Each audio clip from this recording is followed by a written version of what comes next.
বৈষম্য বিরোধী ছাত্র আন্দোলন ঝিনাইদহ জেলা শাখার সদস্য সচিব সাইদুর রহমান ও মুখপাত্র এলমা খাতুনের মত আড্ডার একটি ভিডিও সামাজিক যোগাযোগ মাধ্যমে ভাইরাল হয়েছে।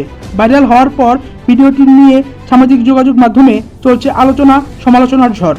মুখপাত্র এলমা খাতুন কক্ষে প্রবেশ করছেন, এরপর ব্যাগটি রেখে খাটের উপরে অবস্থান নেন। তার পাশে বেডে শুয়েছিলেন বৈষম্য বিরোধী ছাত্র আন্দোলনের সদস্য সচিব সাইদুর রহমান। সাইদুর একটি কম্বল নিজের শরীরে উপর বিছিয়ে দেন আর মুখপাত্র এলমা খাতুন ফোন টিপতে থাকেন। এরপর একটি মদ ভর্তি বোতল এলমা খাতুনের হাতে দেখা যায়।